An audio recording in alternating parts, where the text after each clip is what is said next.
Welcome to the Play Podcast with me, Douglas Schatz.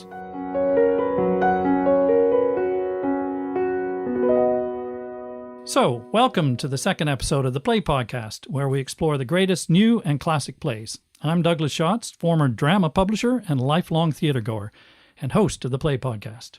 I'm very excited to say that our first episode of the podcast is in the can.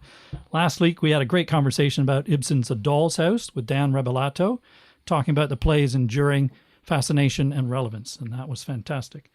This week, our curtain rises on an afternoon in June in the garden of an elegant country house. Garden seats and chairs are arranged around a table under a tree. A veranda can be seen in the background. The table is set with a samovar for tea, as the location of this garden is a Russian country estate. The weather is overcast. There is sense of a storm brewing. So the setting could be any one of Anton Chekhov's late plays, but this is Uncle Vanya, which is the second of his four great last plays. It premiered at the Moscow Arts Theatre in October 1899, and more than 120 years later, it's still going strong, with a new adaptation by Irish playwright Conor McPherson, currently on stage at the Pinter Theatre here in London's West End. To talk with me more about the play today, as well as this latest adaptation and production, I'm delighted to welcome Nick Hern, who's an old friend of mine from drama publishing, and we're sitting in his wonderful offices. In fact, in a room which I think you might call the library. Is it the library, Nick? Well, we do refer to it as the archive, but it's more often used as a box room, I'm afraid. As you can see. This is not television, but I will describe to you. There's just shelves and shelves of plays. It's heaven, really. Sweet shop for us at the Play Podcast. So Nick is the founder of the eponymous Nick Hern books, which for the past 30 years has published and championed some of the world's best new playwrights. Their catalog includes many of our leading contemporary writers, from Howard Brenton, Mike Bartlett, and Jez Butterworth, to Carol Churchill, Lucy Kirkwood, and Phoebe Waller-Bridge, to name but a very, very few. So welcome, Nick. Thanks for joining us. Thank you. I'm flattered. First, I want to start with the first question that will be standard on our podcast, which is where and when did you personally encounter this play, Uncle Vanya, or perhaps Chekhov, and what impression did it make on you? Oh, quite clearly at university, where half of my degree was drama. So I got to read plays, as it were, not quite for a living, which I now do, but it was legitimate study to read plays and to be in plays. Yeah. And we were introduced to Chekhov. And we were introduced to Chekhov in the, I now appreciate, absolutely appalling Penguin Classics translations. I think the translator was Elizaveta Fenn. I may be maligning her. I've just had that Penguin one out in this last week. They were appalling, were they? They were unbelievable. I mean, apart from anything else, the names were spelt phonetically, but as though for a baby, so that Vershinin was VEERSHEEN, and Tuzenbach, I remember, TOOZENBACK. See, I might need that help. Well, I quite like the shortened versions of the Russian names. I'm not being snobby about this, but it was incredibly off-putting when you're coming to it for the first time. All these completely weird and overextended names, so that every speech prefix occupied the first half of the first line of the speech. Yeah. And I didn't know what the hell was going on in these plays. I really think Chekhov it's really only for people of a certain maturity, because apart from anything else, it really tests your play reading abilities, because you have to hold in your mind who's on stage, which is the classic way to read a play, of course, who's on stage, who's hearing the conversation, what they might be thinking about what they're hearing. All that sounds like what is now standard drama school exercises. What are people saying about me? What do I think about them?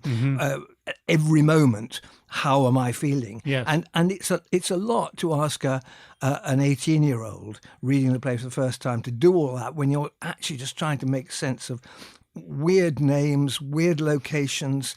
You don't understand the period. So my first experience of Chekhov was very, very off-putting. And slowly and surely, thanks to seeing productions over the many years, I've come to understand, cherish, and probably along with half the play-going population of the world, to rate him as simply the best. Actually, I prefer to go to a production of a Chekhov play than a play by anybody else in the world. This is great. I'm so glad we chose you as the guest. So it's interesting you're saying about not appreciating it till you see it, possibly as well, because they're large casts, and I think that's one of the things he does so well is the ensemble cast. It's not just about one hero or two protagonists. My own personal experience in Uncle Vanya was I have a memory of seeing it in Stratford in Ontario, Canada, way, way back. And Vanya was played by one of the leading lights of the theater world in Canada. His name was William Hutt. And I just remember the last scene is what stayed with me, where he and Sonia are sitting at the table in the candlelight with their bleak futures in front of them and their melancholy and unhappiness. It was just heartbreaking. That image has just stayed with me all these years. It can do that, really can do that. But the other side of that coin, interestingly, is you talked about university. At university, I did a modern drama course, taught, in fact, as I mentioned last week, by Ronald Bryden, who was the Observer critic here for a number of years. Yeah. And he was incredibly inspiring. But so we did Chekhov as part of the course, and I remember him focusing on the fact that these were comedies. And I have to say that at that stage in life, just like you, I didn't get that. I mean, I thought, these people are unbelievably sad. Surely these are tragedies. What's going on?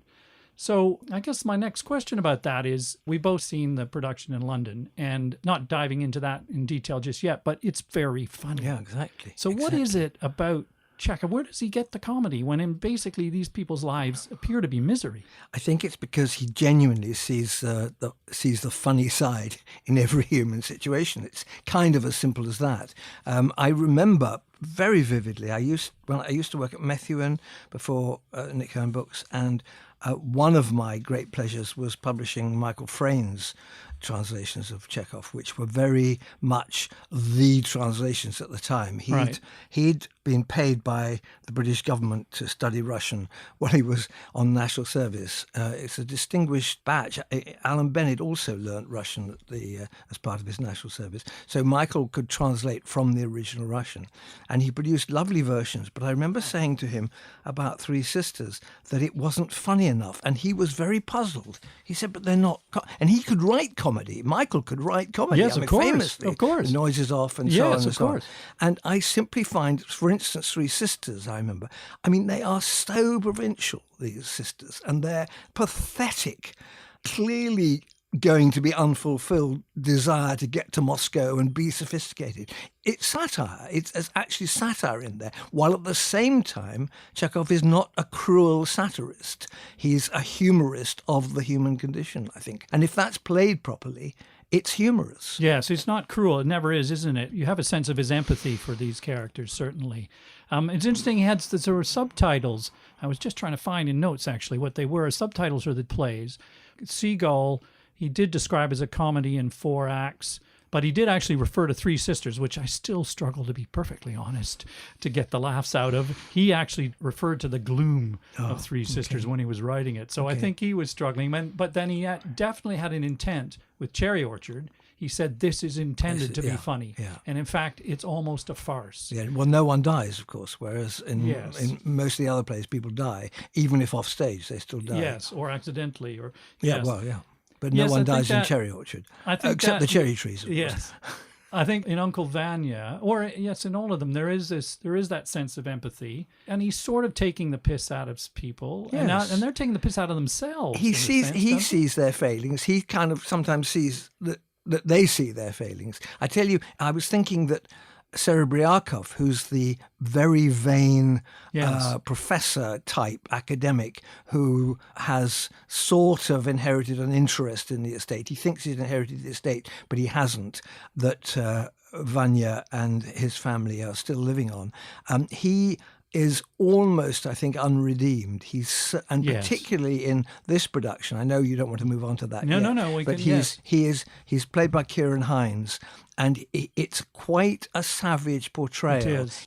He's unremittingly vain, and he never seems to realise that is what he is. His self-interest is just, yes. And he's very dislikable, which is unusual in Chekhov, because you do end up being sorry for, laughing at, sympathising with most of the characters. However, however appallingly they behave to each other. It's true, because even with that character in the text, I would say that he has his disappointments, and you're aware of his own sense of failure and disappointment, and should have some feeling of sympathy for that. Yeah. But as you say, in that performance, it's very hard. He is so self-centered and arrogant and unfeeling towards the others. Exactly. You could say of him at the end of the play, he just doesn't get it.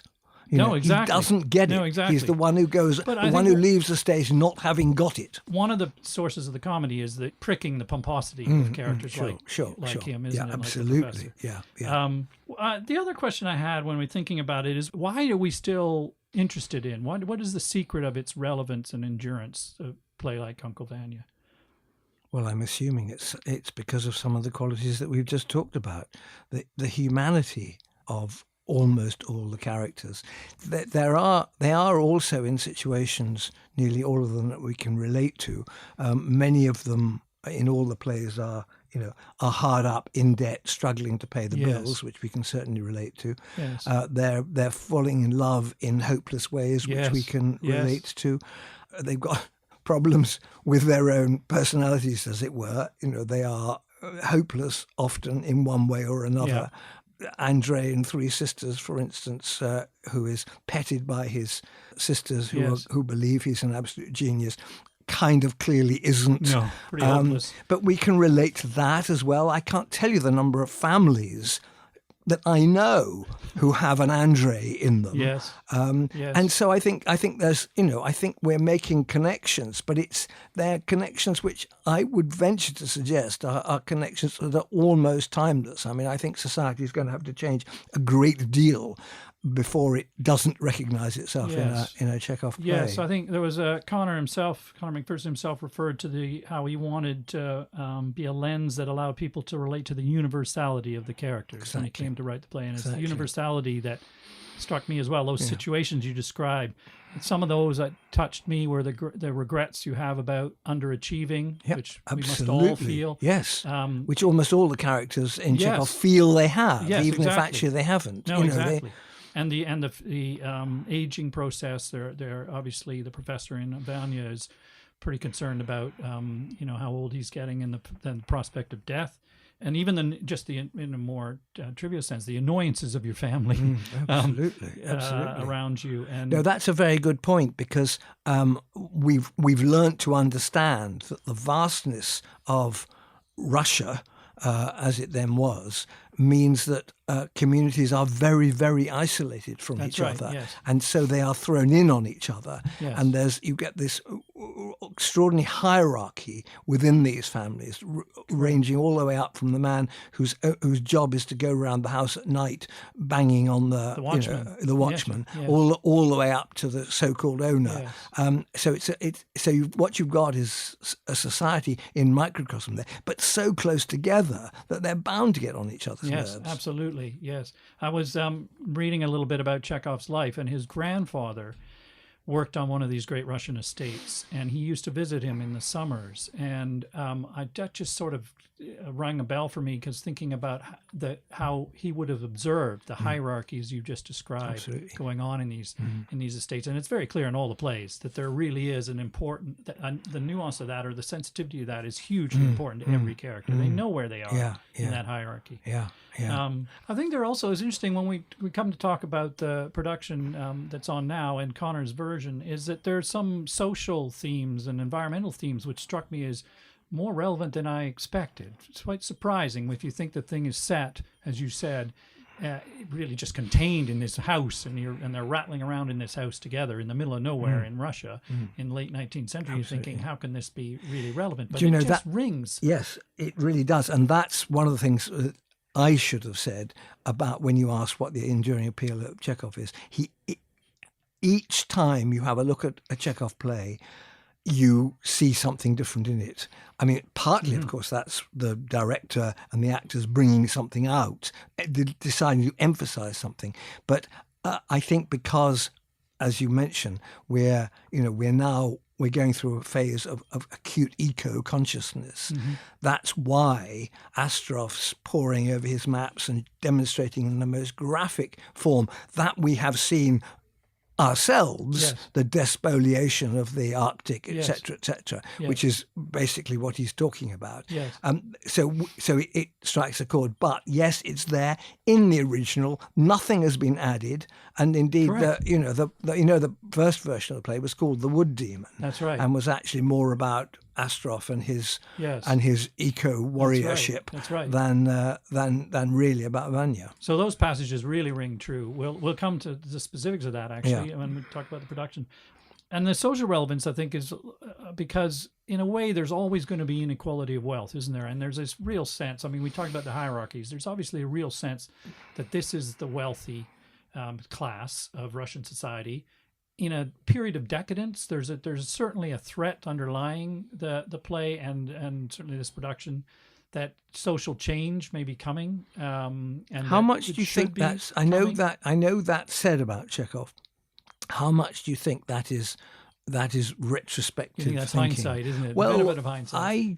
I think it might be. I don't know that Chekhov actually saw the revolution coming. I think some of Maxim Gorky's plays, who was much more politically active than Chekhov, some of his plays leading up to the actual revolution are more predictive of what is about to happen. I think Chekhov is just portraying, I mean, for my money, I think he's portraying, yes, a social class that looks as though it's, I don't know even whether you could say that it's teetering on the brink. I'm not sure that these aren't, as you just said yourself, universal concerns. People never feel they've got quite enough money. They always feel that their social status is slipping. Yes, I think this is with the benefit of hindsight, as you rightly point out, and he couldn't possibly, I'm sure, have anticipated the degree to which they were going to be swept away by the revolutions. But I did, in the research I was doing, it talked about how in the latter half of the 19th century there were thousands of these estates, and these nobles were in debt,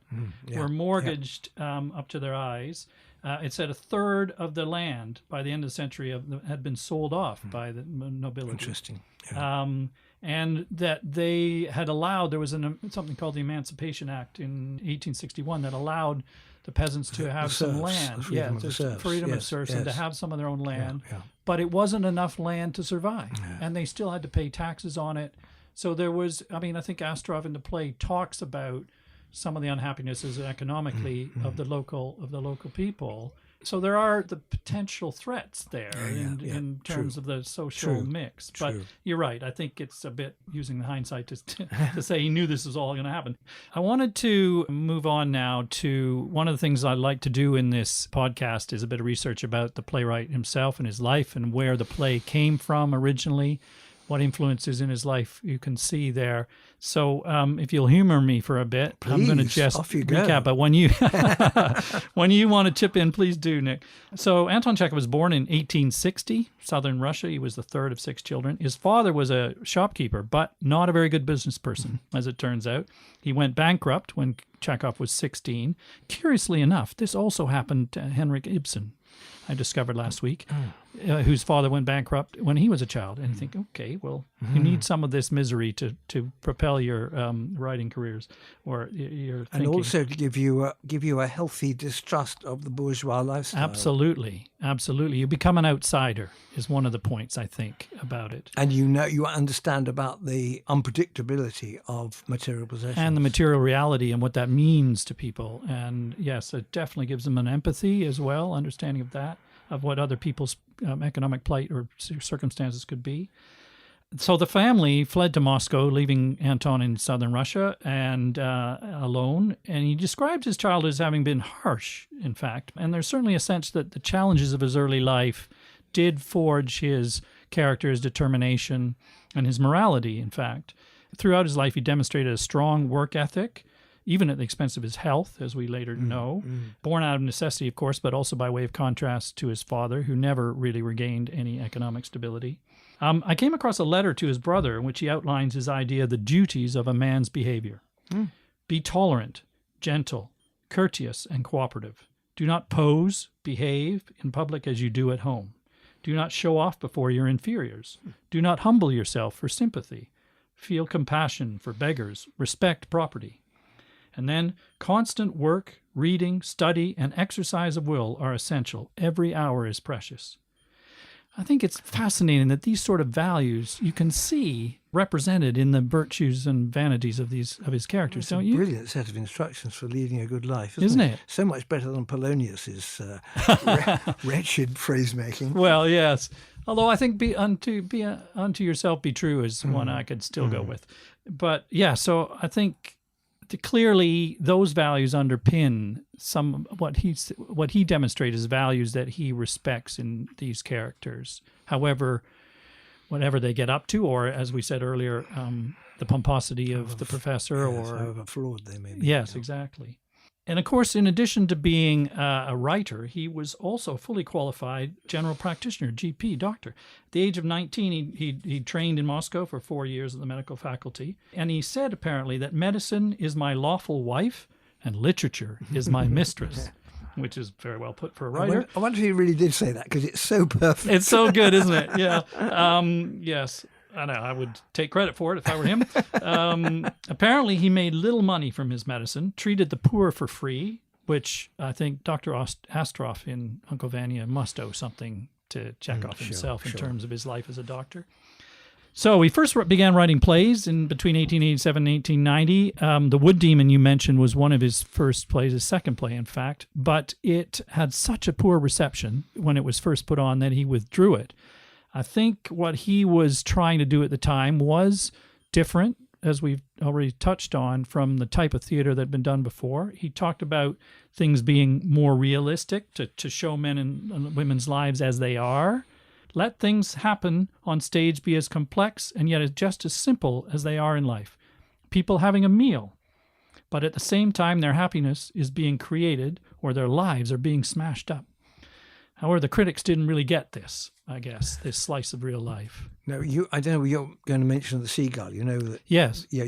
Go on. What were you going to say? Well, I was going to say that it obviously was also a matter of in whose hands the play was when it reached the stage, because my memory of the Seagull, I haven't researched it in the way you have. But Go on, you've got it. It went on originally and bombed. Correct. And then 2 years later, Stanislavski looked at it again, did a production which was successful. Correct. 1896, first performances. It was misunderstood, and it closed after only a few days. Exactly. And so, yes, the most important thing that happened during his life, in a way, is meeting the Moscow Arts Theater and Stanislavski, which put on the Seagull, as you said. And Stanislavski's views on theater, that acting must be more natural and sincere, and that the focus should not be just on star performers. I mean, we could talk for hours. Yeah. Well, I'm not sure I could, but about Stanislavski and his methods.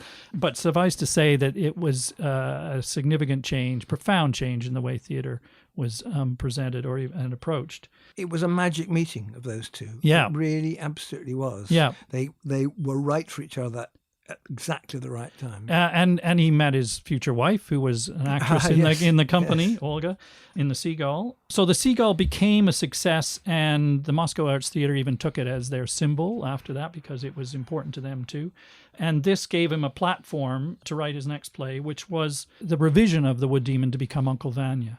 I think, as I read somewhere, I don't know whether you know about The Wood Demon, I never actually came across it, but that Vanya, in that version, Vanya actually kills himself. I think that's right.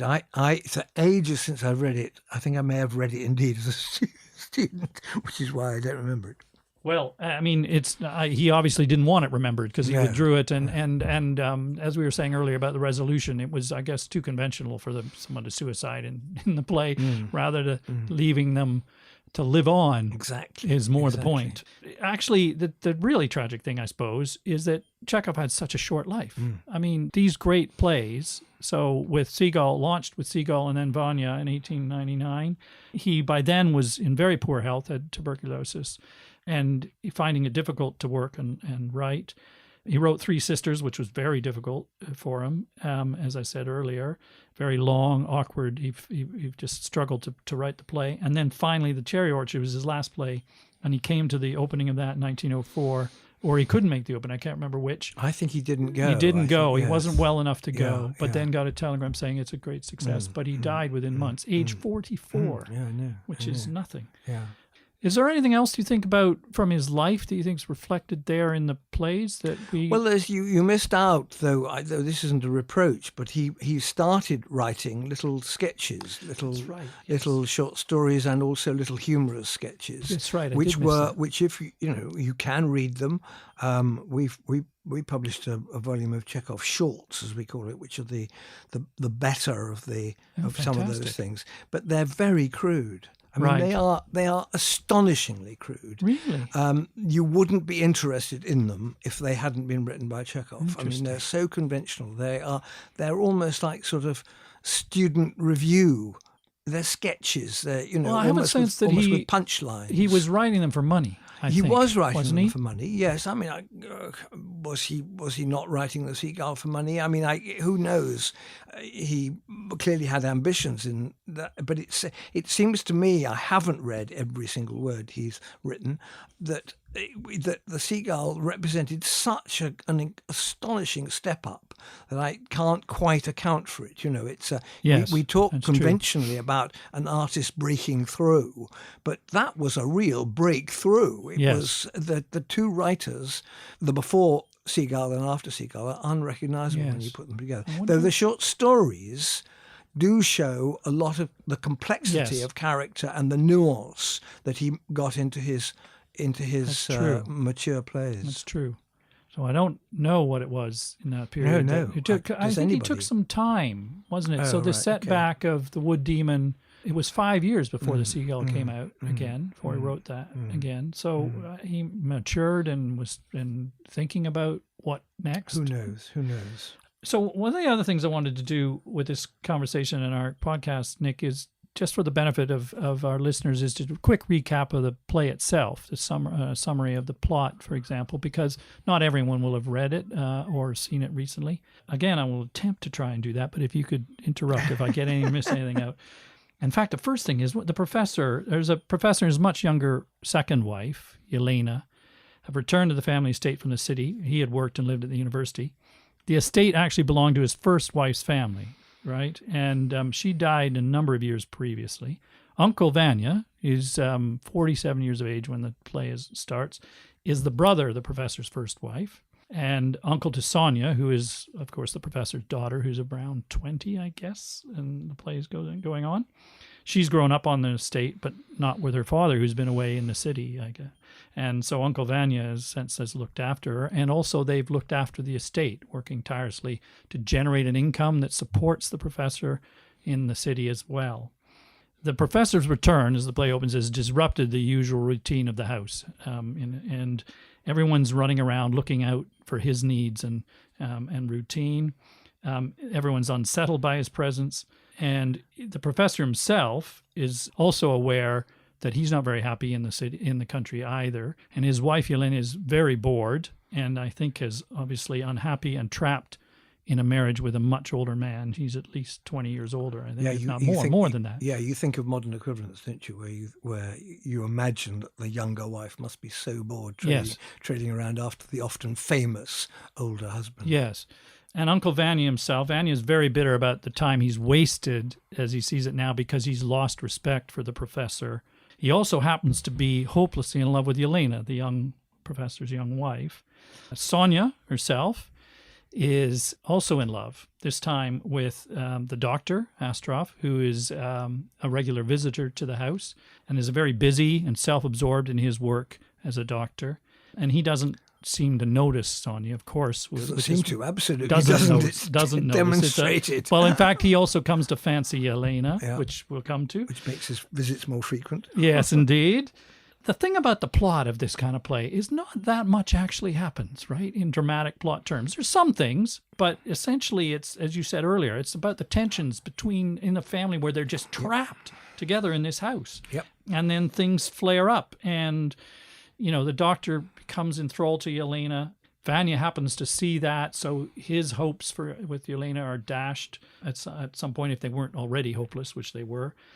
Finally, the professor decides he can't live here anymore, and he makes a proposition to everyone that they sell the estate and that they could live off the proceeds, the interest of the proceeds or the investments from the proceeds, which of course would throw everyone there, Vanya and Sonia in particular, out of their home potentially, and certainly with nothing left to do in their lives, having spent their lives doing that. So that's not a very popular idea. Vanya, having just seen his hopes for love with Elena dashed with the doctor, and also then being presented with this proposition, loses it, so to speak, and attempts to shoot the professor, which he bungles pretty ineptly. Fails to be actually hit his target. He's humiliated by that to the point where he steals some morphine from the doctor's bag with the intention that he might kill himself. He doesn't even look like he's got the stomach or wherewithal to do that somehow, the character to do that, but he might in his despair. And in the final act, the professor and Elena do decide, having to leave the house and go the estate and go back to the city. I mean, the professor has just had his life, an attempt on his life. Elena needs to avoid the affair with the doctor. She decides, I can't do this. I got to get out of here as well, or else I'll be drawn into this affair. But short of leaving, nothing is decided. No, exactly. I'm always thinking, so what is the future financially of this? What goes on? Yeah. But in fact, the play ends with them back to the beginning, where Vanya and Sonia are left on their own. All the characters have failed, of course, with their interest in love, but they're left there doing the paperwork to keep the estate going as best they can. Yeah. That's a very able plot summary. Sorry, have you got more? Have I? No, you're right. I'm just saying, did I get to the end? I did get to the end. Yeah. They left. So by Serebriakov, we say at the end. Yes, we certainly do. So the play is, I think, a lot about these characters' disappointments in life. We talked about Vanya's disappointment. So, in fact, actually, one of the first questions I'm going to ask you, Nick, is why do you think the play's called Uncle Vanya? Yeah, indeed. It's assumed that it's that it's all about him, but as you've said, it's really all about all of them. And as you were saying about a plot summary of Chekhov, you don't summarize the plot; you summarize the situations that the characters find themselves in. I could have done a better job of that, I think. The emotional arc of the characters. No, but you're right. Not at all. But that's what the play is about. The play is about, and I said earlier about the household. You see a snapshot of it as it goes through time, and it's watching the interaction of the characters that's important. I mean, the plot can be summed up in one sentence. I sometimes say to people, look, if you want a plot summary of Three Sisters, it goes like this: Three sisters want to go to Moscow, they don't. and with Uncle Vanya, you could say Serebriakov wants to reform his estate. He doesn't. I should have got you to do the summary. No, but in both cases, it's not the plot. It's not what happened.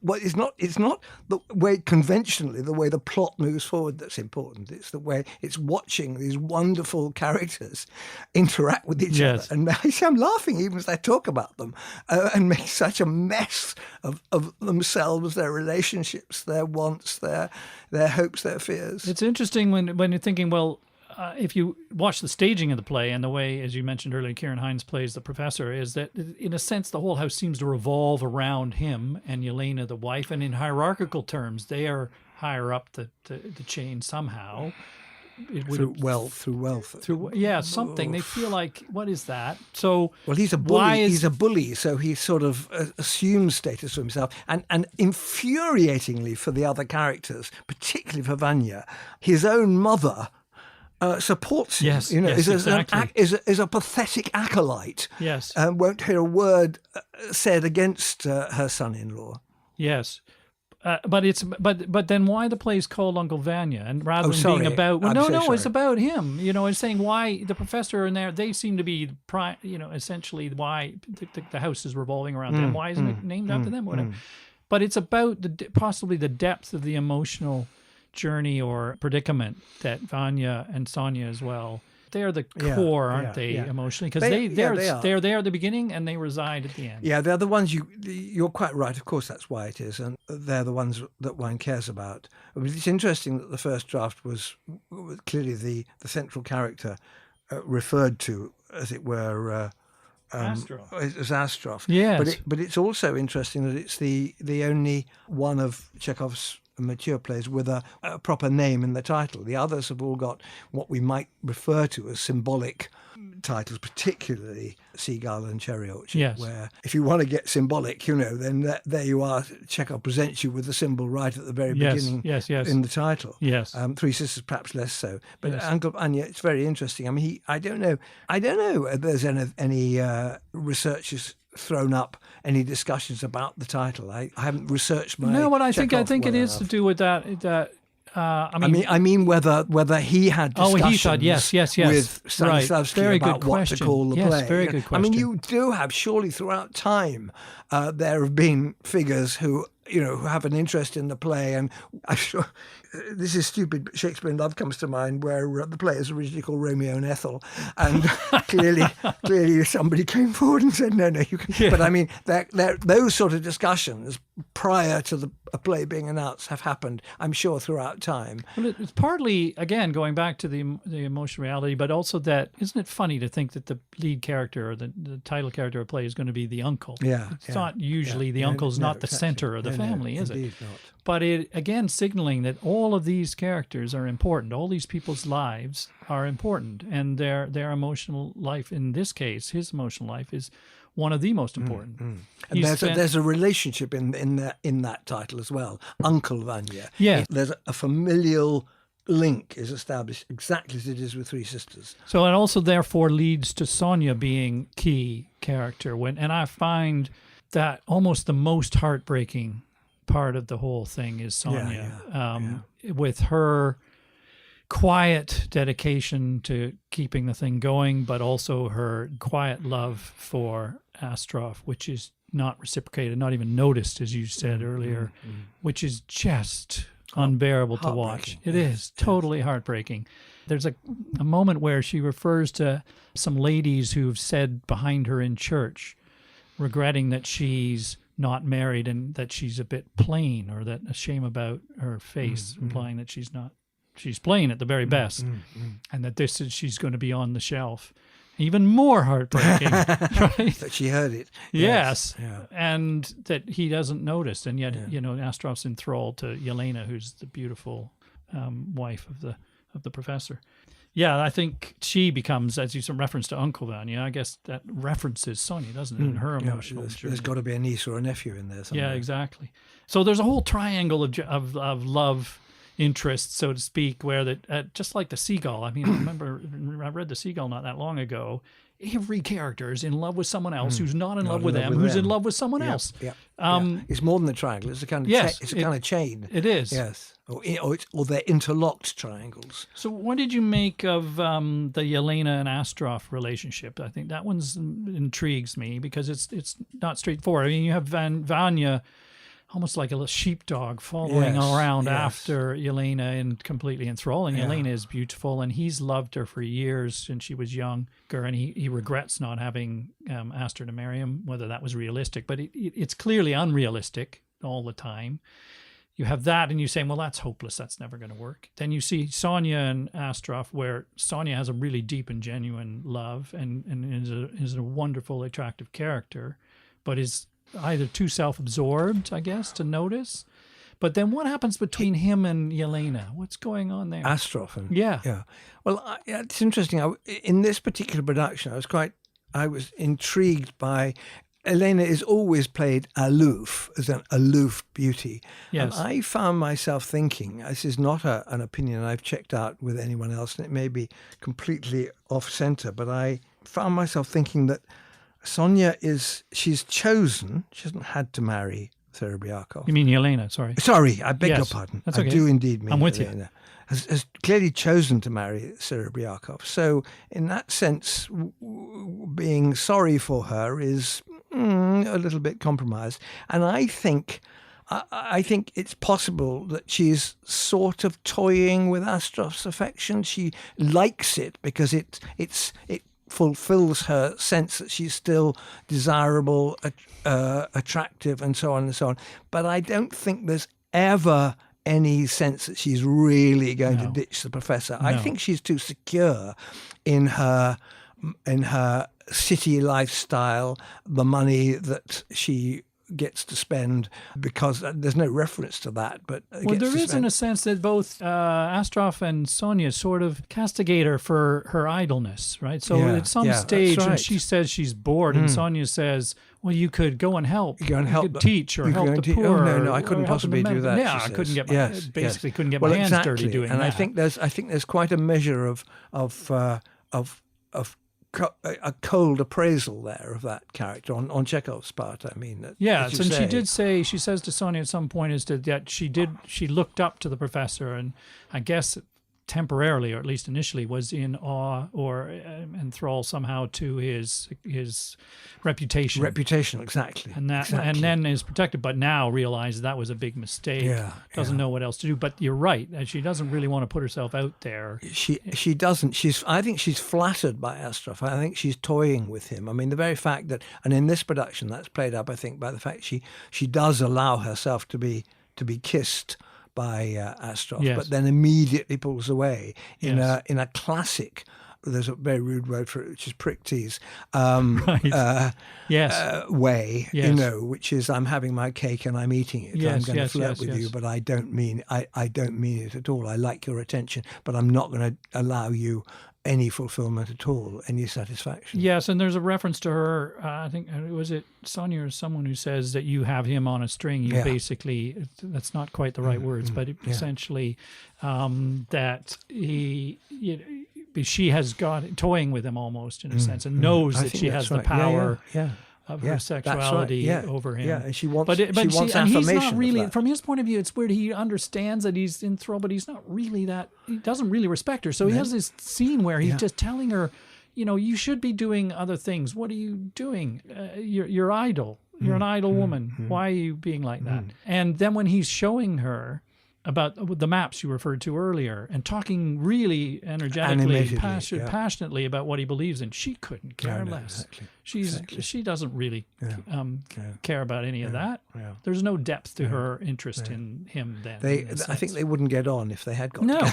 Absolutely right. And Astrov is not faultless, because a part of being on a string to Yelena is that he simply forsakes his practice as a doctor. He's used to coming about once a month, and suddenly he's there all the time not very admirable, is it? No, exactly. It's not very admirable. And he seems to be, we might use the term flaky now. He doesn't seem to be really committed to anything much. And yes, he talks about his maps, but on the other hand, he's prepared to give it all up and hang around in the hope of getting a favour or two from Yelena. Now, it's interesting. I wanted to talk a bit, with the time we have left, about Conor's version of the play as well, and what you took from that, because you talked about the terrible translations earlier and things. What do you make of what he's done? What has he done with his play that's different and distinctive? Well, it's surprising how little he's done. He's rendered it into a kind of universal language, in that it's clearly not period. I mean, these people are not speaking as they might if they were speaking English in 1890 something or other. They're speaking a modern form of our language, but obviously without any anachronistic references. Yeah, there are some modern colloquialisms in it to some degree, but he stripped it back a lot. Yes. It's very concise. I looked at a Penguin version I had earlier as well, and it's much longer, much more verbose. He has stripped it back very effectively, I would say. Yes, exactly. He's gone for the jugular. A very interesting thing happened to me, which is that a quite well-known actor said that they hadn't liked what Conor had done because he'd inserted soliloquies for all. I loved that. But the thing is, he didn't insert them. No, they're there anyway. Exactly. Look at the text, and it says at one point, Vanya alone. But they're talking to themselves, whereas what he's done is they talk to the audience. And I thought that was fantastic. Yeah, it was. So he's reorientated, but my actor friend thought that actually Conor had inserted them. I mean, actually created them because he didn't remember any soliloquies in Chekhov. And then you've got the difference between when a writer is talking to themselves, when a character is talking to themselves, and when they're talking out to the audience. It's quite a nice distinction, because some of Hamlet's soliloquies in some productions are Hamlet thinking aloud and not standing up and addressing the audience. Right. So, it's a very subtle. I thought that difference. turning those confessional speeches into monologues direct to the audience helped to, firstly, it very much helped to elucidate character. Yeah. But also engendered and deepened our empathy for these characters. Yes, it's true. It's true. In a really effective way. Vanya talks about his love for Yelena, Sonia about her love for Astrov, Yelena herself tells us she even knows that Astrov is not in love with Sonia. And also suggests that she's partly beginning to be captivated but by him. none of that is invented by by it's just Conor. very effectively delivered. Yes, I think that goes back to what I was saying about every time we come to Chekhov, we see something different in the play. Yeah. And in this case, because he has, as it were, highlighted certain elements by stripping back others. So the stripping back is not as though he's gone through the text with a blue pencil. He's simply compacted the text. And he's noticed, I think, things like there are a couple of themes, I think, that seem to jump out to me more than they might have, and possibly he identified. One is the environmental that we talked about earlier. And the stage set suggests that. It was wonderfully, because the foliage is even coming through the windows, I think, into the house. Good point. And there's this great storm, isn't there? Thunderstorm, it's really pouring down outside, and they literally go out in it. And somehow that has that sort of symbolic sense, doesn't it? That nature is coming inside and and they could change their lives. Nature's got more power. It could maybe change could come. Maybe we could refresh our lives somehow. Or maybe nature will swamp the lot of them. Exactly. Yeah. Sweep them away. Exactly. And there's some amazing lines in there that just hit us square in the forehead here in our concerns of the environment today. Astrov says, for example, "We have the unique capacity, alone amongst all creatures, to appreciate the miracle of creation and what we are doing, destroying the lot. I realize that to some extent the climate is in my power," he says, when he talks about the trees. He plants trees, of all things, which is what we're talking about doing. He's the wood demon. He is. And because of some small thing we do, someone 100 years from now will be happier because of it. I mean, we know now, 100 years later, how true that is. And that we screwed it all up. We didn't. In 100 years from now, it isn't. And will we? What is our responsibility now? To do the same thing. Let's change the gender of Dr. Astrov and cast Greta Thunberg in the role. Well, and then that's another point. That one of the other themes I think that comes across so strongly is the position, or even plight, I was going to say, of women.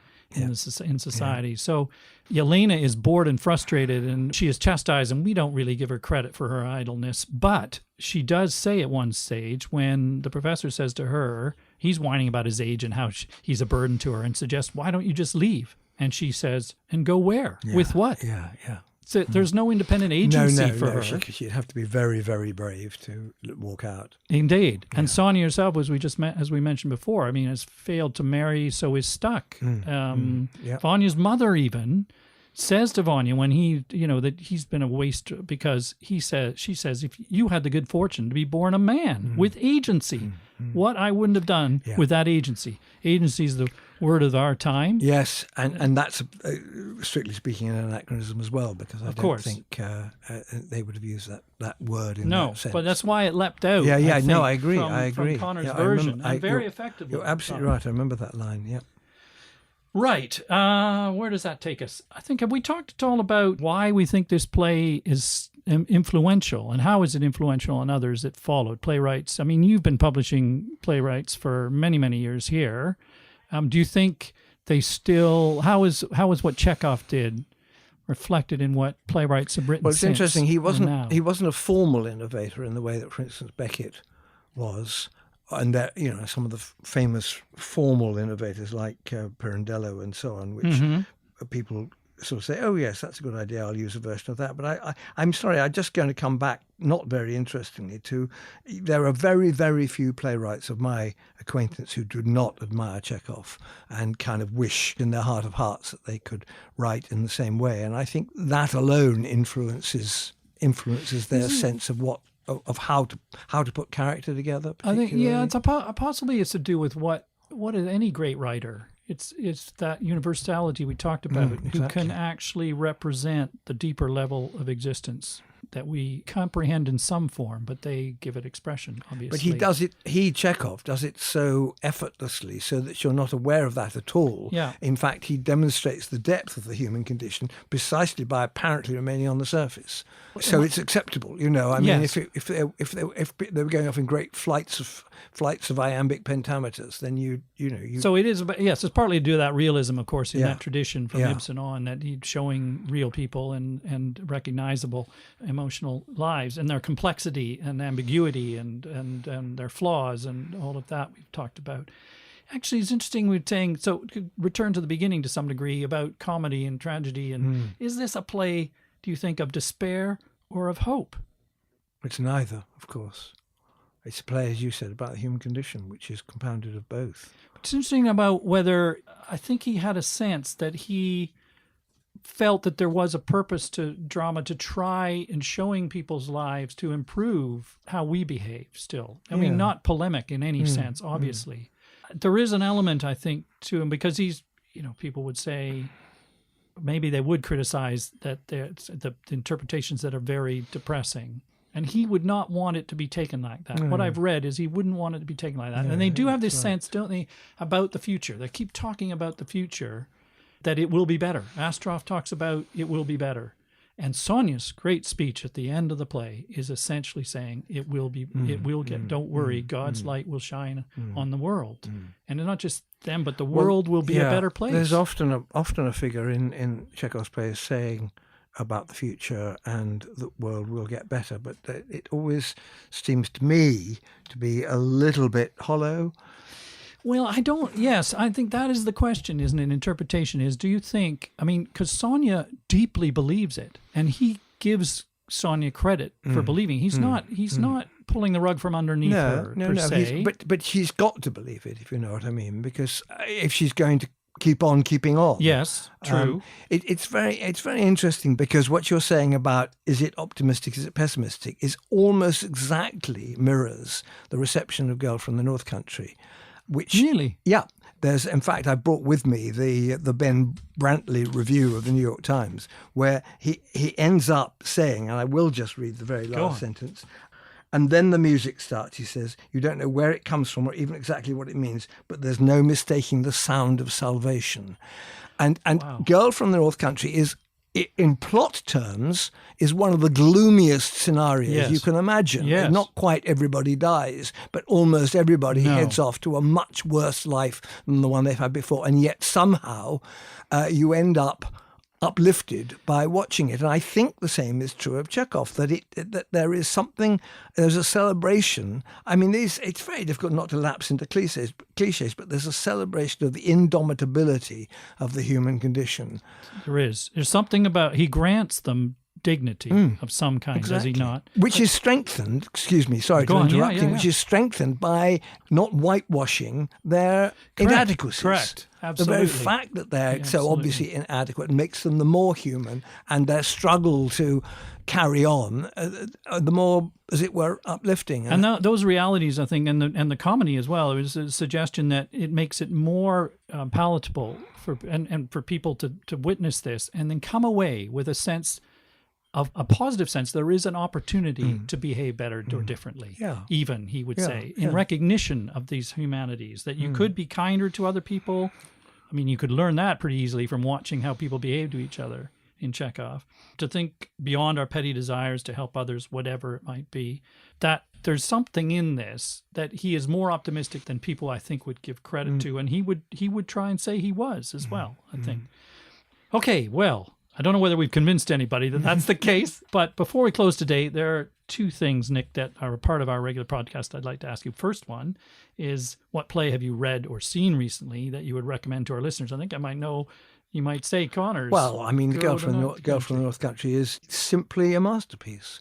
It's got those qualities that you absolutely don't know how it works. It works every time. I've seen it 4 times. It works every time.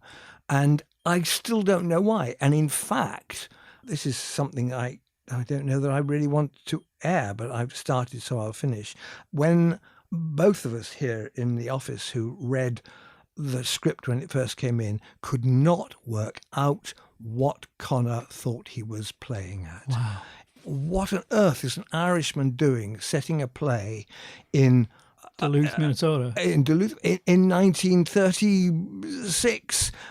He can have no, understanding of that. And he's ventriloquizing the character's speeches. One of Conor's great strengths is the naturalness of his dialogue, which is nearly always has an Irish inflection. I mean, often because the characters were Irish.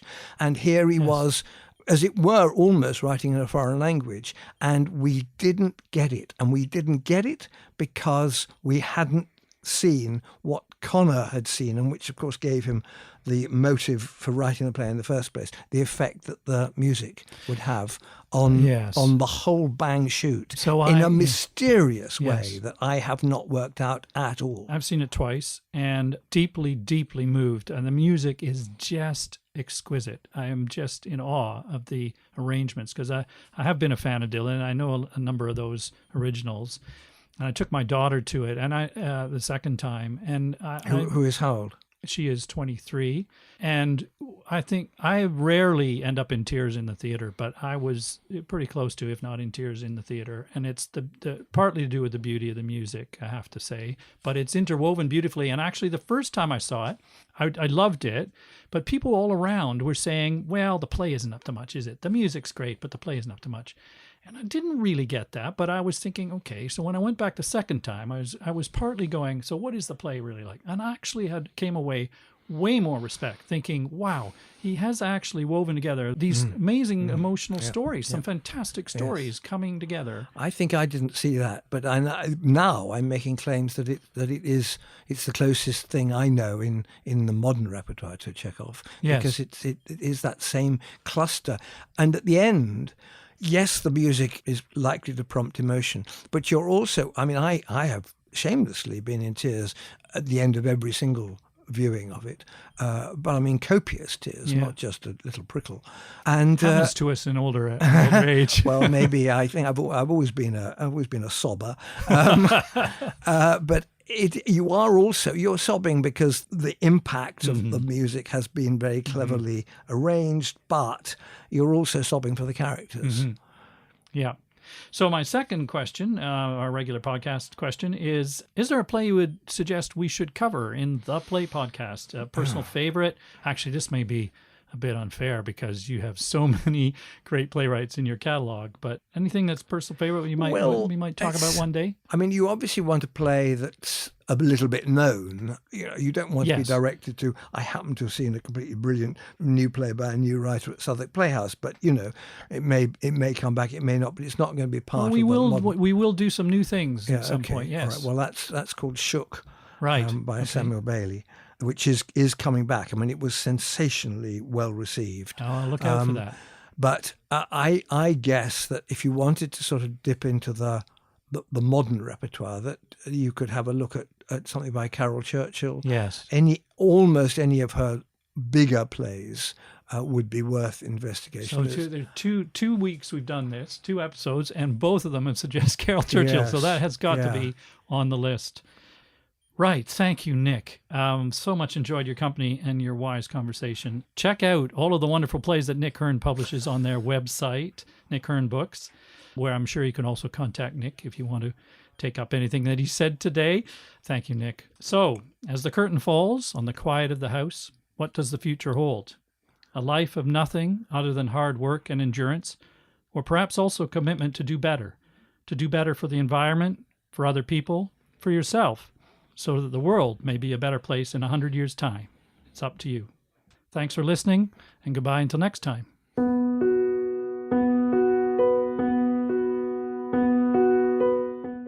Thanks for listening. To listen to other episodes, to find out news about future episodes, or to leave comments about what you've heard, please visit us at www.theplaypodcast.com. You can also follow us on Facebook or on Twitter at theplaypod.